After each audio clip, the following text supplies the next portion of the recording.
What's going on, guys? It's Nick with the Hungry Handgunner. So look, I'm sorry it's been a while since I made a video. For my Facebook and Instagram followers, you guys already know that we've been moving, and that's no small feat when you're moving yourself, and then you got 3 little kids, so that is why I haven't made a video in a while.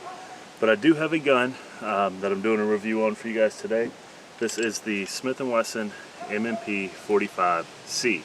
So it is a striker fired 8+1 semi-auto in 45 ACP. So 8+1, you're getting similar magazine capacity to what you would get in some 1911s. So what we're going to do is we're going to shoot it. I haven't shot it a whole lot. I think I've got maybe 6 or 8 mags through it. So I haven't shot it a whole lot, but we are going to shoot it on camera. The range I'm using today, it is here at the property. I'm not sure. I'm messing around with a couple different ideas on where I'm going to actually put the range permanently, but for today, this is what we're going to use. It's just an old abandoned road bed. Actually, this is as far as I could get the truck up it. So we've actually got to hike up the hill a little bit, and we'll put some rounds downrange to this pistol, and I'll tell you what I think about it. Alrighty. Alright guys, we're at a distance of about 15 yards. 8 rounds loaded up in the gun, got an extra mag, and we're just going to be shooting at that steel target. I have not spray painted it, partly because I can't find my spray paint right now. So right now we're just going to see if we can get them on the steel. So yeah, the joys of moving, but here we go.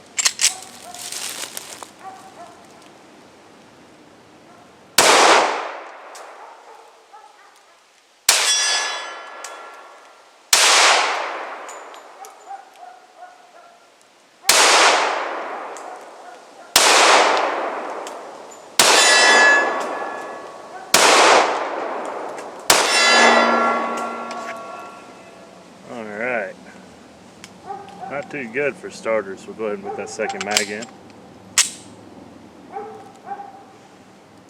Here we go.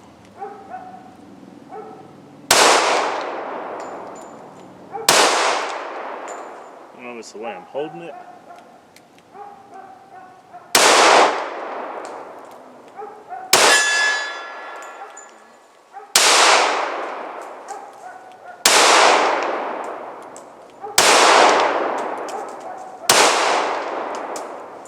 Alright, let's load these back up and try that again. Alright, we got both mags loaded back up. I will say right off the bat, this trigger is heavy as all get out, and the reset is not audible, tactile, anything. So this is definitely going to need an Apex Tactical in it or something. Trigger is terrible. The other thing I want to touch on real quick is this one I got in a trade, and it does have some stippling done to it, and that helps out a lot, but even still, it's probably mid-80s out here right now, Georgia weather. So my hands are a bit sweaty, and the gun's jumping around quite a bit.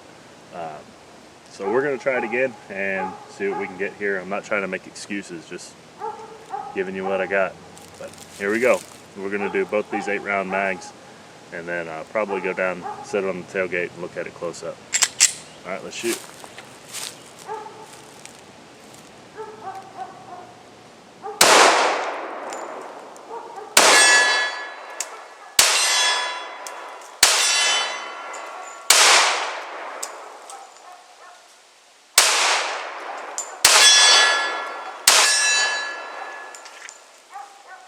Better. I would think, though, that I should be able to hit it fairly consistently. I mean, we're only at 15 yards, but shoot these other 8.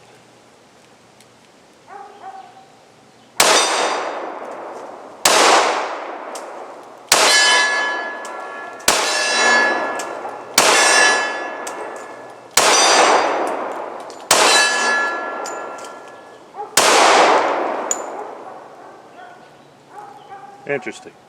Let's go take a close-up look. Alright, there it is. This is the M&P 45C. Now, it does not say 45C, and it is not the full size, because the full size holds 10 rounds, whereas this one is limited to 8.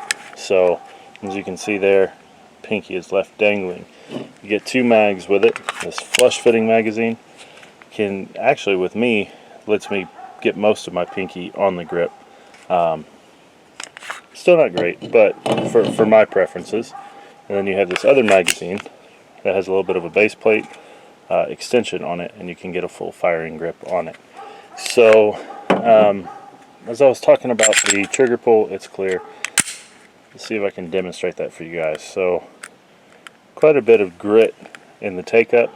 You hit a wall, keep pushing, hand's starting to shake there, and finally it breaks. Now I don't have a Lyman trigger gauge or anything like that, but there are some other videos that are saying that trigger is about 7 pounds. Now to show you the reset,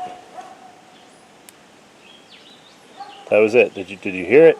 Just a barely little bit of noise there. There it is. Very spongy reset. Not tactile, not audible. You really have to pay attention to make sure that you're even resetting the trigger. This is not a good trigger. I don't know another way to put it. Now, as far as the rest of the gun, if you're familiar with the M&P lineup, it's going to look pretty familiar to you. Fish scale serrations in the rear, fish scale serrations in the front. You've got a section of rail here that does work with most accessories, dovetailed rear sight, dovetailed front sight, and these are the Novak style sights. These are just white dot. If I were going to carry the gun, again, I'd go with some sort of night sights. Now, the stippling job looks pretty good. This is a first gen M&P. Most of you guys know the grips were very slick on those, so the stippling is very simple, and yet it does work for its intended purpose. There's really not a whole lot else to say about it, guys. We'll go ahead and go back up top, and I'll give you my final thoughts. Alright, M&P 45C. To be honest with you guys, I really wanted to like this gun. I've had M&Ps for a while, of various calibers, various sizes.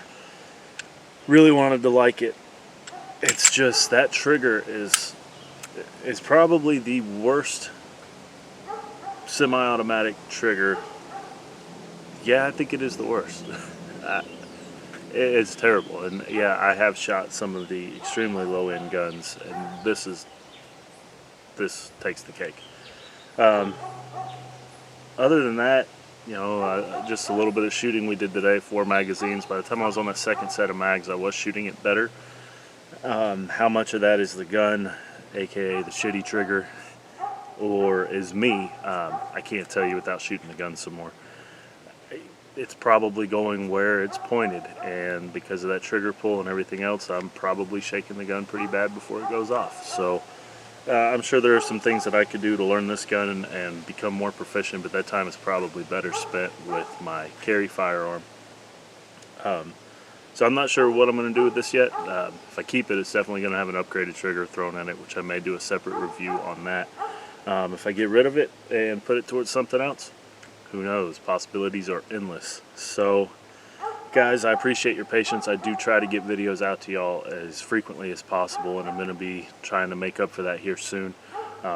This move has absolutely sucked. It has taken everything out of my wife and I, just getting everything moved. And we didn't even move that far, literally across town. So it's a better area, better house and all that. So, and I still work a full-time job, so I'm going to try to get these videos out. I am going to have an actual office now in the house, so I'll be able to do some more indoor stuff.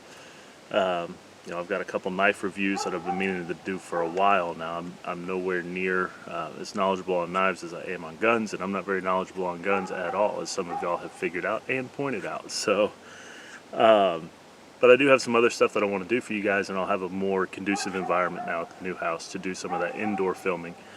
Other than that, guys, I really appreciate your patience. Thank you for watching. Stay safe. Keep shooting. I'll see you next time.